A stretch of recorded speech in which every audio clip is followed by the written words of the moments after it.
Hello friends, जैसे कि आप सब लोग जानते हैं कि भारत आत्मनिर्भर बनने के लिए कई स्टेप ले चुका है, कितने कदम उठा चुका है।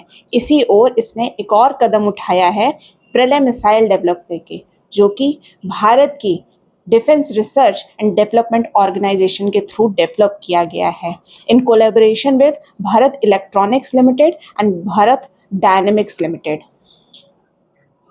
आइए जानते हैं प्रलय मिसाइल के बारे में। ये एक सरफेस टू सरफेस मिसाइल है जो कि अपने टारगेट को बखूबी हिट करती है, उसको छोड़ती नहीं है। ये मिसाइल एक टैक्टिकल मिसाइल है, जिसका मतलब है कि बहुत इजीली कहीं से भी इसको जो है लॉन्च किया जा सकता है और बहुत कुछ मिनटों में ही ये डिप्लॉय हो जाती है, बिना टाइम वेस्ट किए अपने टारगेट को हिट करती है।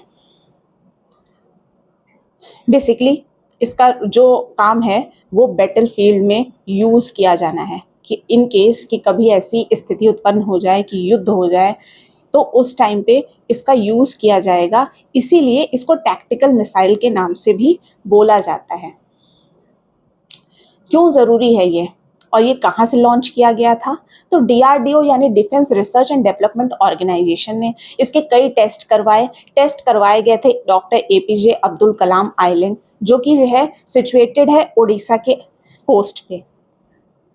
उसके बाद इसका इम्पोर्टेंस क्या है, क्यों इम्पोर्टेंट है ये इंडिया के लिए?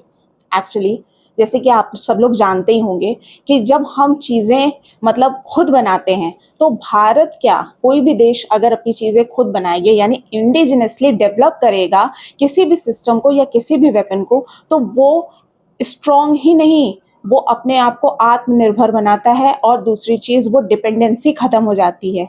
अभी तक हम फॉरेनर्स पर डिपेंडेंट थे, जहाँ से हम इंपोर्ट करते थे अपने वेपन या कोई भी चीज़ें जो हम इंपोर्ट करते हैं, तो हम डिपेंडेंट होते हैं, हम स्ट्रॉन्ग नहीं होते, हम कॉन्फिडेंट नहीं होते, क्योंकि अपनी चीज़ें हम खुद नहीं बना रहे होते हैं। इसको ईजिली किसी भी लोकेशन से कुछ मिनटों में ही डिप्लॉय किया जा सकता है। ये अपने टारगेट को बखूबी हिट करना जानती है और जैसे कि आप सब लोग जानते हैं कि भारत को इससे बहुत ज़्यादा फ़ायदा होगा। ऐसी और जानकारी के लिए do like, subscribe and share. Thank you for watching.